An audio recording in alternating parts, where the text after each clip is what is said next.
Welcome to the Story Learning Podcast, regular doses of language learning tips and motivation to help you become fluent in any language. With me, Olly Richards. For language programs, books, free resources, and much more, visit StoryLearning.com. Good morning, everybody. You're in for a real treat today. We've got a fantastic in-depth discussion all about the link between music and language learning. It's a two-part episode. It's kind of long, so I'm not going to waste any time. We're going to get right into it. Now let's dive into today's conversation. I'm talking with Fiel Sahir from New York.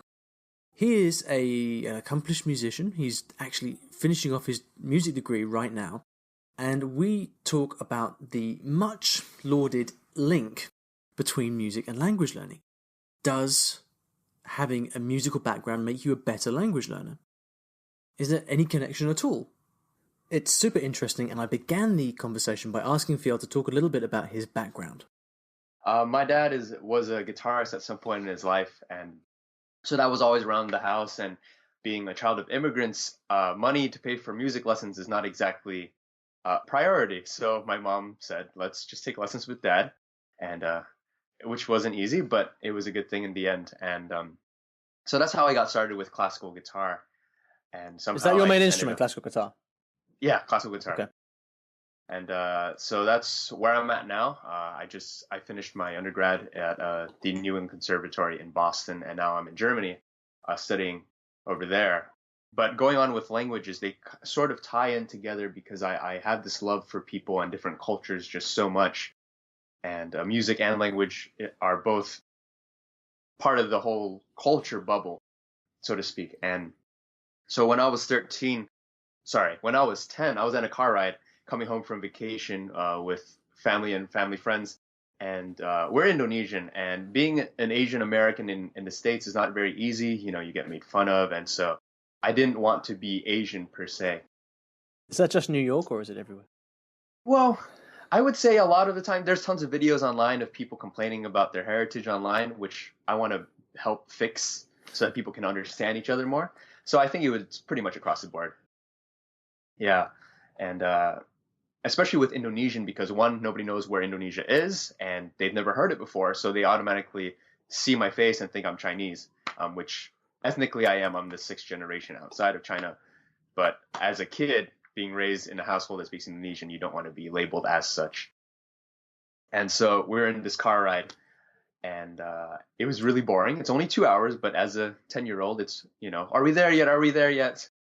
And then the whole car ride, they were just cracking jokes, all the adults in Indonesian, and I was very frustrated because I didn't understand anything. But I knew it was funny, just didn't understand. And my dad tried to translate, but every time he translated one, there was 2, 3 more, so we just kind of gave up after a while. But then I resolved, you know what? I want to laugh. I want to be part of the conversation, and I want to enjoy it. This is family. This is what life's about, laughing, not laughing. And so that's how I started, basically. Okay, so your parents spoke to you in English? Yeah. Okay. How do you feel about that? They wanted to make sure that I knew that I was American. So this is funny, but most immigrant parents will tell their kids they are from X country rather than where they're born or where they grow up. And it actually produces a reverse effect. So the odd thing is with me and my sister, we both speak Indonesian now, while other people that were told they were Indonesian from birth don't. Yeah. Okay. This is we could really go off on a tangent, but we're not going to, because we're going to stick to the topic today. But let's definitely come back to that another time. So a few rapid fire questions then. You started learning your first foreign language when you were how old? So I got inspired at 10 at that car ride, but I finally started when I was about 13-ish, I think, when I went to Indonesia for the first time in a while. When did you start playing the guitar? That's a rough question. I started with forced lessons at the age of 5, and but they were about 5 minutes, every 2 or 3 days, because I just absolutely refused to. My dad tried everything he could, but I was a rebellious child. So that's a rough estimate. How many languages do you speak now?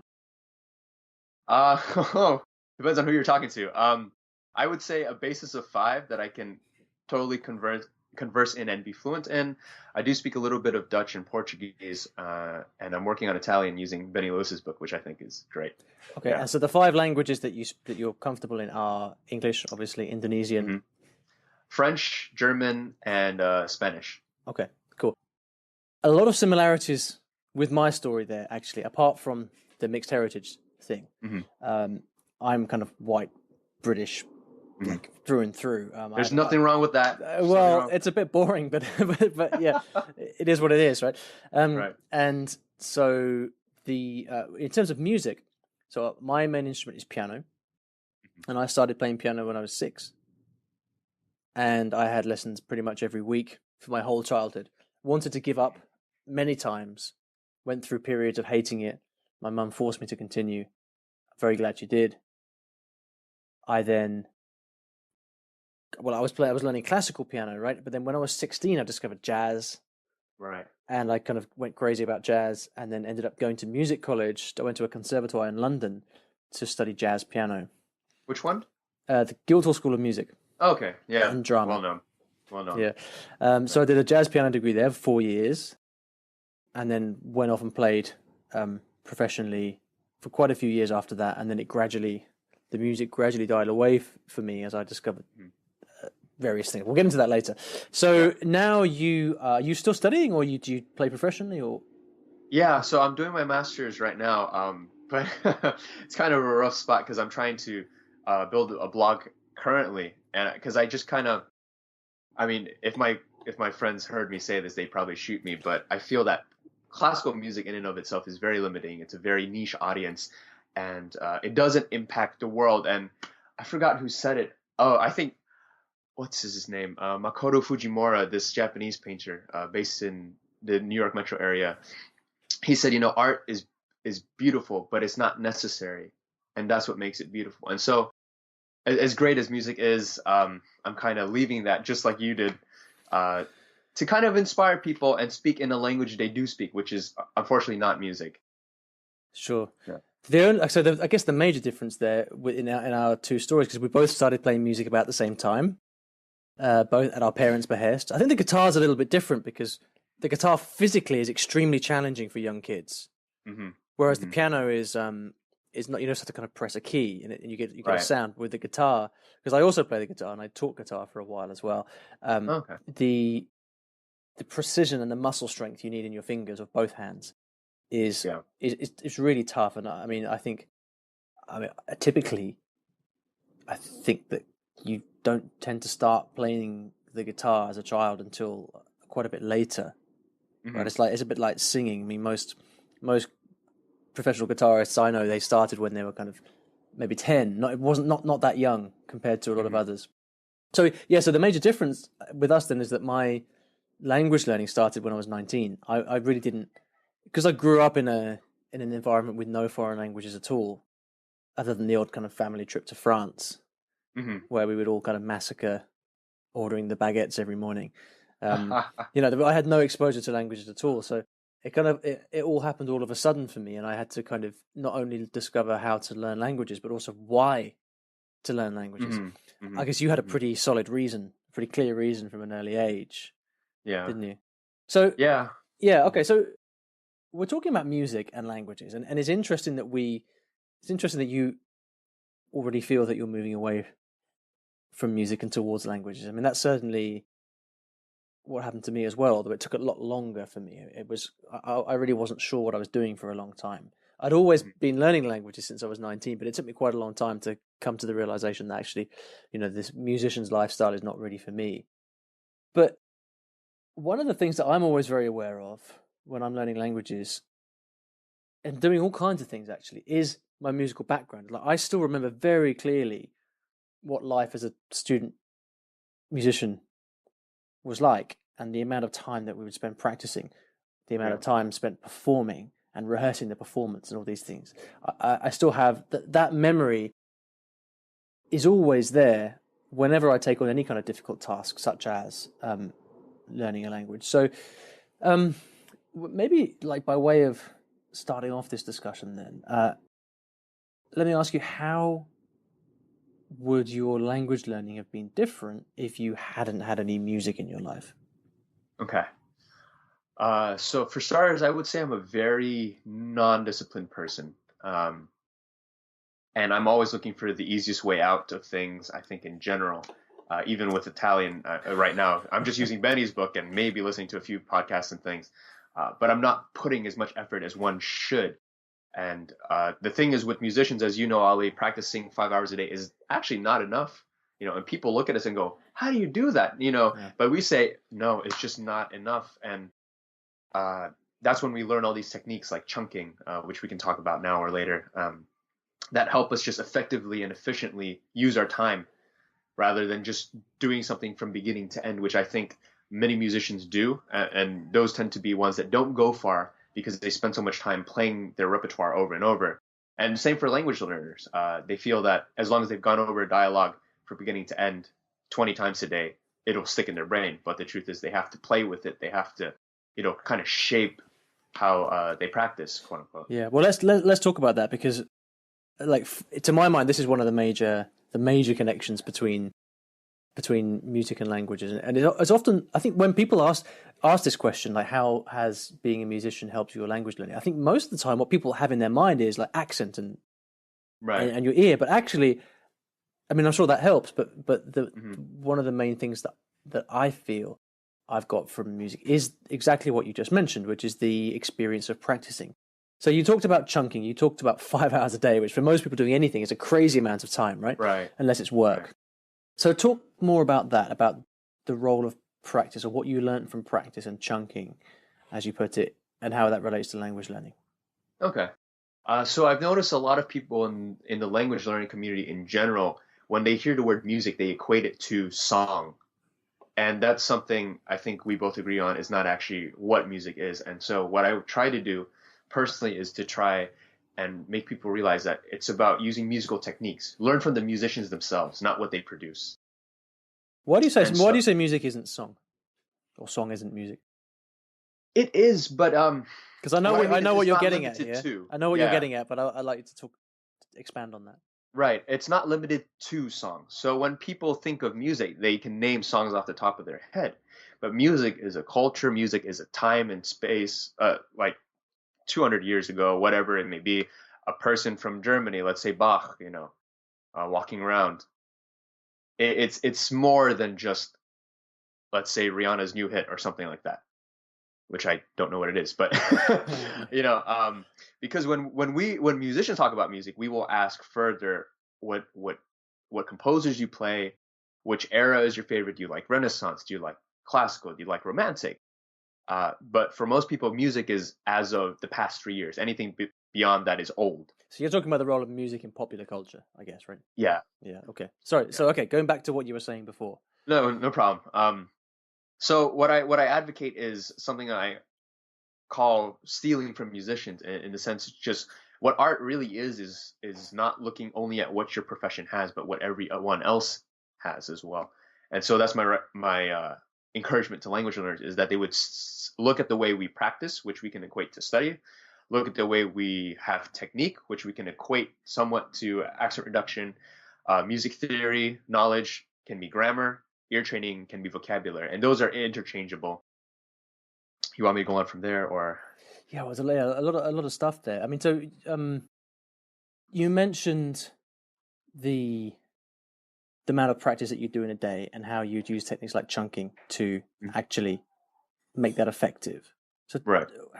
What's the connection there with language learning?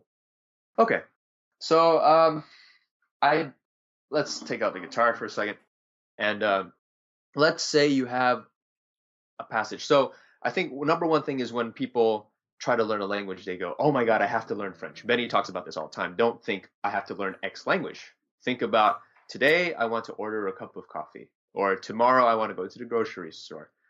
And so when we break things down, it becomes doable rather than a pain in the butt and fear, like something we fear. So for instance, if I was to take this passage on a guitar, it's an etude by Villa-Lobos, Brazilian composer. Just that first bar. It sounds really complicated. It's really fast. But when somebody hears that, they go, "Oh my God, that's how I have to play. Oh no, I'm never going to do this." So if you go around looking at French people and seeing the way they speak and comparing yourself to them, so the recommendation is there's three things you can do that I highly recommend. One is different tempo, two, different rhythm, and three, repeating notes. And we know this as musicians. We don't do things from A to Z or Z over and over. Can you explain the difference between tempo and rhythm? Yeah, so tempo, we would say, is the speed at which you're playing at. So for instance, if you want to play, the original tempo for this is, but you could play it as,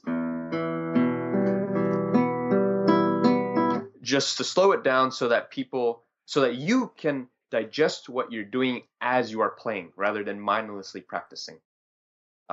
So rhythm, what I would say is what jazz musicians do amazingly is they swing.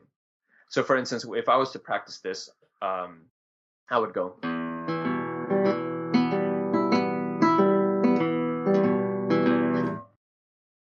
And the whole goal of this whole thing is brain flexibility. That's because when we are able to be flexible, we can fix our mistakes as we're speaking because we're conscious of them. For different tempo, you can use a metronome as well, and experiment between going slower, but beyond normal speaking speed and faster, and then you adjust in between. I'm sure you've done that as well. So we've got tempo, rhythm, and what was the third one? Repeating notes. Repeating the notes. Okay, as a practice technique, you mean? Yeah. Can you give us a quick example of that? Yeah. So instead of again, you'll go.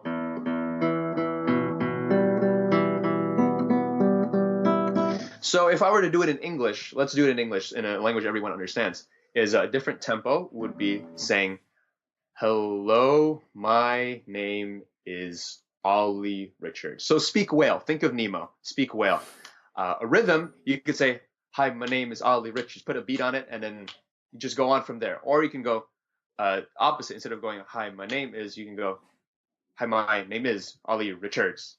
And so the more we drill these different rhythms, our mouths will be looser, and then we can speak flawlessly, more or less. And so I think the tempo thing is kind of evident enough, right? Mm-hmm. Because if you do something slowly, then it's easier to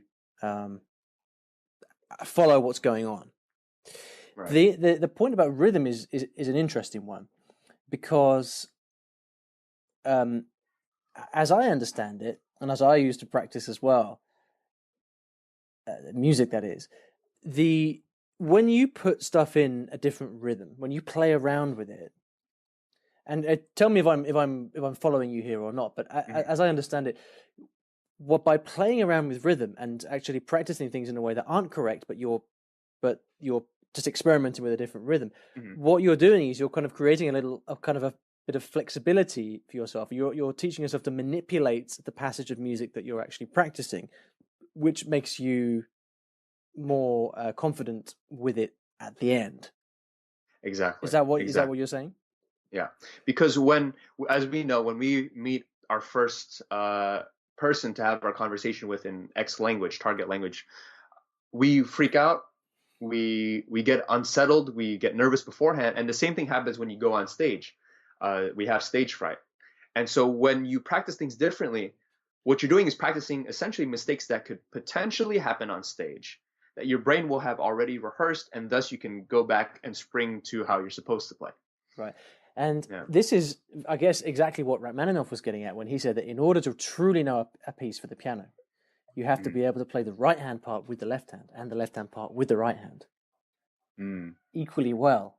Or, I mean, I don't know, equally well, but you have to be able to do it, because only then are you fully in control of or fully aware and inside the music that you're trying to play.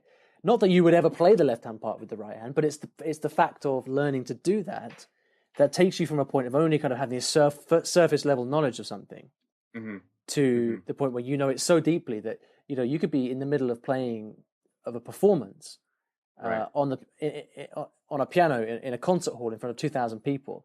You could have like a cat jump up on the piano, run past you, and then like totally distract you. But it so intricately that however badly your concentration is shot, you are always going to be okay, and you're always going to be able to get back and continue, because you just have that deep intrinsic understanding of what you're playing Exactly. from a harmonic perspective, from a rhythmic perspective, from a structural perspective. Like in a song, for example, learning the lyrics to a song, knowing one of the hardest things in learning a song is actually remembering which bit comes next. Sounds obvious, right? But actually, Right. it's the second that you stop concentrating is when you're at risk, because you could have verses with different variations, and you have to keep track of what comes next, right? So again, just to continue giving examples, one of the things that I often do when I'm learning songs or learning speeches or monologues or something like that is I often practice it backwards. So if you've got like something with 8 lines in it, once I think I know the piece or the speech or whatever the right way consecutively from beginning to end, I'll start at the end and work backwards. So I'll say line 8, and then I'll say line 7, and I'll say line 6, because you are coming at it from all these different angles, which forces your brain to stop thinking linearly and to look at it from lots of different angles, so that you kind of have this overall complete holistic understanding of what you're playing, and it's not just muscle memory, which is another Exactly. big risk for musicians, right? You practiced a piece 200 times, you think you know it, but actually it's just the muscles that remember where to go. If you get distracted or you have a momentary lapse in concentration, and your muscles lose their place, you risk not being able to get back there if you're relying on the muscles alone and you don't have the kind of mental understanding of what you're doing. Yeah. So I've just said a whole bunch of stuff. So do you want to react to what I've just said? I think you hit the nail on the head. For more encouragement for people, language learners, there are people, professionals, like let's say Pablo Casals. I know he had a huge, the cellist, he had a huge problem with stage fright, huge problem. And he is one of the world's most famous cellists in history, but every time he would just freak out. And even him, and he's performed pieces multiple times, made tons of recordings, everyone knows who he is. So stage fright is normal, I think, but it's definitely something we can get over as well with time. But the main problem is muscle memory. Yeah. This is a really nice segue into another area that I think training as a musician gives you a huge advantage in language learning, which is the experience of performance, right? And I remember the experience so many times of going out on stage and having to perform something to people, and you learn to kind of detach yourself a bit, don't you? And you kind of put the music in the foreground. You let the music do the speaking, and you kind of slink off into the background almost, and just play that thing, and let the music be the object of everybody's attention. And to my mind, it's very similar with language learning.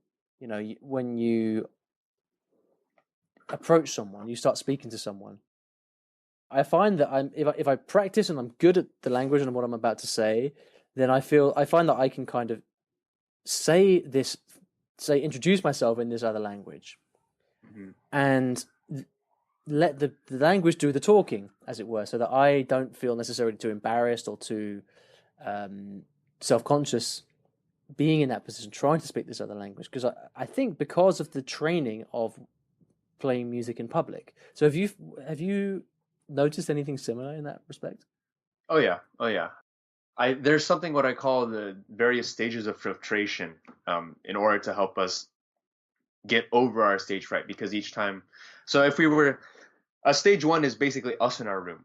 If we're learning a language, we're alone. We're with our textbook. That's great. And if we go to another stage, then it could be you with your teacher, who you're supposed to make mistakes in front of, right?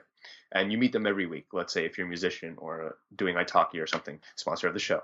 But the next stage would be maybe to talk to a friend of yours.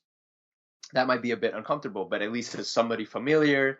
Then your next stage after that would be going out in public and just going to your local Mexican restaurant if you're learning Spanish. And then the last one would be going to the target country. And each time you need to build a certain amount of confidence. And then as you graduate these levels, when you get to the next one, again, you need to build enough confidence to move on to the next one and the next one. For me, there was this one point in my third year of college, my junior year, where somehow I didn't do this on purpose, but I managed to book myself performances for all of all of April and most of May. And playing 2 or 3 times a week actually took it away. So it was tons and tons of practice in front of people, to the point where it's as simple as brushing your teeth. I think is the main thing that we need to realize, is we just need to make it natural and forget and say that it's a part of us rather than something we're learning how to do. You're talking about the practicing or the performance? Both. Yeah. Well, I guess mainly performance, because a lot of people complain about stage fright, which is normal. But I've always been taught that as you do it more, it will go away. But it's always somewhat there, lingering. Yeah. I mean, I think it's always there, isn't it? I mean, yeah. So, I mean, I've given a lot of talks before at conferences and events and things like that. And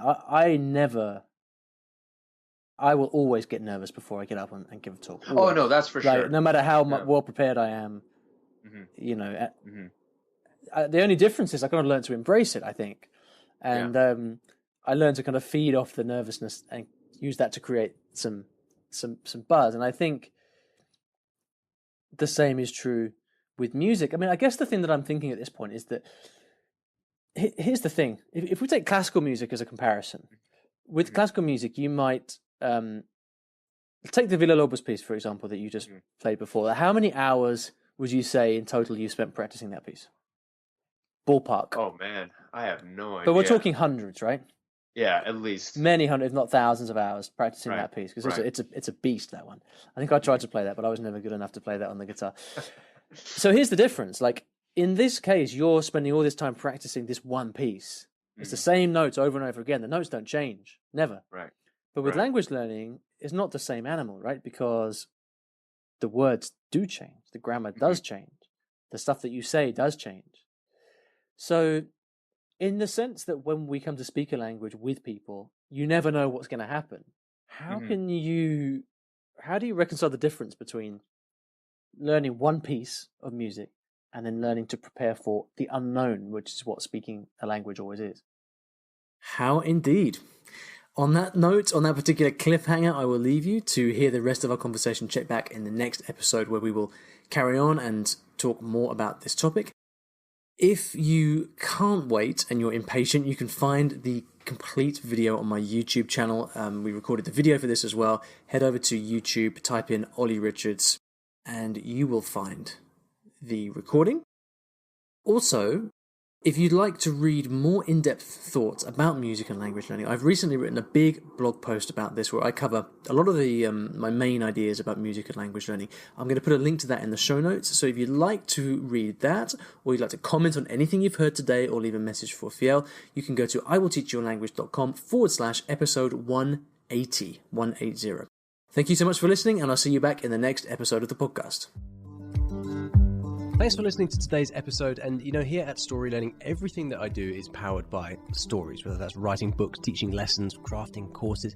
My mission is to help everyone succeed at learning a new language through the power of story. And we now have comprehensive language courses in over 15 languages, from Spanish to French, Korean to Japanese, and across all levels from beginner to mastery. And you can take a 7-day free trial of any of these programs by visiting storylearning.com/courses.